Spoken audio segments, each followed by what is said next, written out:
नमस्कार, आप देख रहे हैं 9 भारत समाचार। नमस्कार, आप देख रहे हैं नव भारत समाचार। मैं हूं नेहा राठी। आइए देखते हैं आज की बड़ी खबर। 14 दिसंबर को दिल्ली में वोट चोर गद्दी छोड़ बाहर अली को सफल बनाने के लिए आज रैली संयोजक हरेंद्र शर्मा और पचवा दून के नवनिर्वाचित जिला अध्यक्ष संजय किशोर ने एक होटल के सभागार में पत्रकार वार्ता का आयोजन कर सभी कांग्रेस जनों से अधिक संख्या में रैली में शामिल होने का आह्वान किया। उन्होंने शहर कांग्रेस अध्यक्ष से अपील की है कि अधिक से अधिक संख्या में लोगों का महारैली में शामिल करने का प्रयास करें ताकि सरकार की कानों तक उनकी आवाज पहुंच सके। 14 दिसंबर को दिल्ली में कांग्रेस के राष्ट्रीय अध्यक्ष मल्लिकार्जुन खड़गे के नेतृत्व में महारैली का आयोजन किया जा रहा, जिसमें उत्तराखंड प्रदेश के सभी जिलों से रैली को सफल बनाने के लिए अभियान चलाया जा रहा है। यदि कड़ी में आज मसूरी में भी पत्रकार वार्ता का आयोजन किया। रैली संयोजक हरेंद्र शर्मा ने कहा कि पत्रकार वार्ता के माध्यम से आम लोगों को भी रैली में शामिल होने का आह्वान किया जा रहा। उन्होंने कहा कि जिस प्रकार से बिहार चुनाव के दौरान वोटों की चोरी की गई, उसे देखते हुए सभी को जागरूक करना कांग्रेस का कर्तव्य है। शहर कांग्रेस अध्यक्ष अमित गुप्ता ने कहा कि मसूरी से सैकड़ों की संख्या में कांग्रेस कार्यकर्ता महारैली में भाग लेंगे और इसकी आवाज सरकार तक पहुंचाने का कार्य करेंगे। 14 दिसंबर को जो है बहुत बड़ी रैली हुई है। आज तो प्रेस वार्ता हुई है। इस तरीके का सारा कार्यक्रम क्या तैयारी मसूरी की जो कांग्रेस का? देखिए, आज हमारे बीच हमारे देहरादून पचवा दून के पर्यवेक्षक और हमारे जो नवनियुक्त अध्यक्ष हैं, जिला अध्यक्ष संजय किशोर जी यहाँ पर आए हैं और हमने इस प्रेस वार्ता के माध्यम से पूरी मसूरी वालों से आह्वान किया है और जितने भी हमारे कांग्रेस के कार्यकर्ता हैं मसूरी में, उनसे आह्वान किया है कि 14 दिसंबर को एक महारैली जो मल्लिकार्जुन खड़गे जो हमारे राष्ट्रीय अध्यक्ष है, उनके नेतृत्व में वहाँ पर महारैली का आयोजन किया जाएगा। और जो ये रैली जो आयोजित की जा रही है, जिस तरह से पूरे देश में वोट चोर गद्दी छोड़ का नारा कांग्रेस ने दिया है और जिसका परिणाम हमने भी हाल में बिहार चुनाव में भी दिखाया है। एसआईआर में जो खामियां हैं उसको दूर करने की बात की जा रही है, लेकिन चुनाव आयोग और भाजपा सरकार दोनों ही एक तरफ से गूंगे बहरे बने हुए हैं। किसी तरह का कोई क्रिया प्रतिक्रिया देखने को नहीं मिल रही है। चुनाव आयोग भाजपा के इशारे पर काम कर रहा है, जिसको लेकर पूरा भारत के जो हमारे कांग्रेस के जो कार्यकर्ता हैं वो दिल्ली में रामलीला मैदान में एकत्रित होंगे और एक विशाल विरोध प्रदर्शन किया जाएगा। क्या पता इस विरोध प्रदर्शन के बाद सरकार जागे और जो उनके जो कान और आंखें जो बंद हो चुकी हैं, जो आम जनता का जो वोट का अधिकार उनसे छीना जा रहा है, वो वोट का अधिकार उनको दिलाने के लिए कांग्रेस लामबंद है और कांग्रेस इस लड़ाई को अंतिम दम तक लड़ती रहेगी।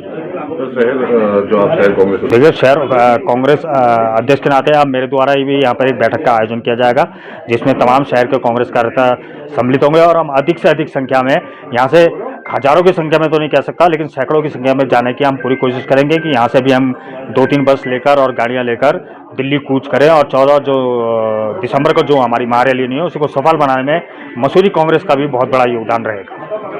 देखिए, पूरी कांग्रेस कमेटी ग्राम स्तर से लेकर ब्लॉक स्तर, जिला स्तर तक अब संख्या लाखों की होगी, हजारों की होगी, तो पचवा दून से भी हजारों की संख्या में जा रहे हैं। हम प्रेस के माध्यम से आम जनता से भी अपील करने आए हैं कि उस रैली में अपना प्रतिभाग जरूर करें, जो वोटर को जागरूक करें, अपना वोट ना कटने दें। एसआईआर का माध्यम का इतना कम समय है और कई जगह ऐसी शिकायतें आ रही हैं कि जिसका वोट काटना होता है वो फार्म अगर 10 मेंबर है तो 8 फार्म दे देते हैं। तो ये पक्षपात रवैया भी कई जगह देखने को आया। ऐसा एसआईआर का कई प्रदेशों में ऐसा होता। तो एक चरणबद्ध तरीके से वोट काटेंगे। पिछले चुनाव में भी 2022 में मैं जहाँ से प्रत्याशी था तो मैंने पाया कि बहुत बड़ी संख्या में हमारे वोट कटे हुए थे और वो वोट इस तरीके से कटे हुए थे, बहुत ज़्यादा उनकी पूछताछ करने पर ऐसा पता लगा कि वोट कम से कम 10 किलोमीटर छोड़, पता ही नहीं कि मेरा बूथ इस बूथ पर वोट होना चाहिए। वो पता चला कि वो सहसपुर के किसी और बूथ पर उसका नाम है। वो ढूंढने पर बहुत, और 30 जनवरी को जो अंतिम प्रकाशन सूची का होता है और उस टाइम जो है वो नॉमिनेशंस में प्रत्याशी अपने नॉमिनेशन में बिजी रहता है और अंतिम प्रकाशन की सूची जो होती है वो प्रत्याशी को पता नहीं होता है कि जो वोटर लिस्ट एडिशनल है, वो प्रत्याशी को पता कि एडिशनल में कितने नाम जोड़े गए हैं, कितने कटे हैं। वो अंतिम प्रकाशन के बाद एक एडिशनल लिस्ट और आती है, तो प्रत्याशी अपने नॉमिनेशंस में बिजी रहता है। तो वो कौन नाम है, कौन जोड़े जाए, उनका पारदर्शिता उसमें सूची में रहनी चाहिए और प्रत्याशी या कांग्रेस जो विपक्ष का लगे, सबको वो ऑनलाइन जो है क्या वोट बढ़ रहे हैं, क्या घट रहे हैं, सबको पता होना चाहिए। दो वोट जिसके भी हो, वो चाहे पक्ष के हो विपक्ष के हो, दो वोट किसी के नहीं होने चाहिए। नहीं देते रहे वो कोई भी हो जी। जो SIR जो भारत का नागरिक है, जो संविधान ने हमें अधिकार दिया है वोट बनने का, उसको पूरा अधिकार होना चाहिए। उसमें चाहे कोई भी हो, जो अगर संविधान में अगर नहीं है उसको, वो कोई भी हो, वो उसका अधिकारी नहीं। आम हिंदुस्तानी के लिए कई जगह कमियां, उसमें तो बहुत सारे प्रावधान है कि आज नहीं तो जो SIR में दूसरे चरण में जो SIR में खामियां पाई गई हैं वही हम बता रहे हैं कि 18 वो पहले 64 लाख वोट थे, फिर उनको बनाया गया और उनका टाइम पीरियड, हम ये नहीं कह रहे 40 दिन का टाइम है, बहुत से 15 दिन को बाहर चले गए, बीमारी होगी वो भी, लेकिन उनका वोट बनने का अधिकार तो होना चाहिए। और संविधान ने दिया है जो व्यक्ति 6 महीने जहाँ पर रहता है वो वोट का अधिकारी हो जाता है। तो वोट होना चाहिए पूरे देश में जहाँ पर भी। नहीं, हम किसी प्रदेश का SIR पहले भी होता है, हम कोई SIR का जो नियम संविधान ने दिया है उसके अनुसार ही कार्रवाई होनी चाहिए।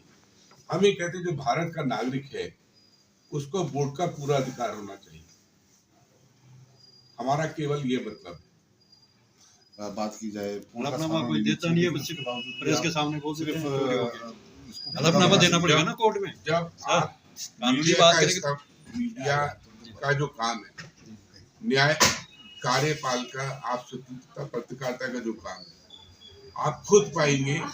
कोई मैं तो आप में से काफी बंधुओं ने उस बताया कि उसमें कमी पाई गई है, कई जगह SIR में कमी हो। हमने कांग्रेसन तो नहीं कह रहे हैं, पत्रकार बंधुओं की कहीं भी आप जाएंगे तो पत्रकारों की रिपोर्ट्स आई है, आप ही के उससे आई है कि काफी खामियां इस SIR में। देश में संवैधानिक क्या लगता है सारी जितनी भी बड़ी संस्थाएं हैं सब भारतीय जनता पार्टी के इन्फ्लुएंस में नहीं, वो अगर अपना, हमें उन संस्थाओं में पूरा विश्वास है, लेकिन जो कमियां हैं उनको पूरा, उन कमियों को दूर किया जाए, हमारा कहने का सेंस ही है।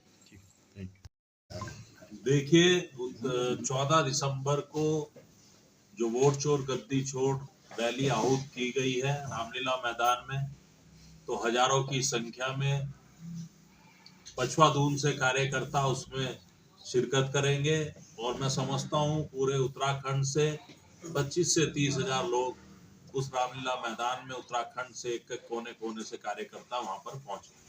सर 2027 में बहुत नजदीक है, इस टाइम लग रहा है कि कांग्रेस जो है सड़क से लेकर सब जगह संघर्ष करती नजर आएगी। थोड़ा सा अभी जो है देखिए 2027 को देखते हुए कांग्रेस हाईकमान ने जो हमारी नई टीम अभी घोषित की है, बहुत ऊर्जावान हमारे प्रदेश के अध्यक्ष गणेश गोदियाल जी बने हैं। कांग्रेस कैंपेन कमेटी के चेयरमैन आदरणीय प्रीतम सिंह जी बने हैं। मैनेजमेंट कमेटी के हरक सिंह रावत जी बने हैं और हमारे वरिष्ठ नेता इस समय सबको देखते हुए कांग्रेस का कार्यकर्ता आज उत्साह में है और 2027 के लिए हमारे सारे नए नियुक्त जिला अध्यक्ष भी अब मैदान में आ चुके हैं और अब कार्यकारिणी का विस्तार होगा। जो भी मुद्दे हैं उनकी लड़ाई सड़कों पर लड़ी जाएगी और 2027 में कांग्रेस की यहाँ पर सरकार बनेगी। जिस प्रकार से आमजन महंगाई से, बेरोजगारी से और भारतीय जनता पार्टी की नीतियों से त्रस्त है, चाहे आज उपनल के कर्मचारी ले लो, चाहे स्वास्थ्य कर्मचारी ले लो, चाहे अन्य जगह देख लो, चाहे पेपर लीक मामला देख लो, लोग किस तरीके से अपनी पढ़ाई करते हैं, अपने बच्चों को पढ़ाते हैं, लेकिन बार बार पेपर लीक होते हैं। सरकार हर मोर्चे पर फेल है। कांग्रेस उसे उजागर करने का काम करेगी और पूर्व में भी करती रही है, लेकिन और युद्ध स्तर पर अब बीजेपी के विरोध में लोग सड़कों पर उतरेंगे। और जैसा कि आपने भी कहा है कि कांग्रेस के प्रति लोगों का रुझान है, निश्चित रूप से कांग्रेस सरकार बनाएगी। 2027 जिस तरीके से उत्तराखंड के साथ गठबंधन करके चुनाव लड़ा जाएगा, कांग्रेस के लिए चुनाव लड़ा। देखिए ये फैसला सब हाईकमान का है, इसके बारे में जवाब भी वही देंगे।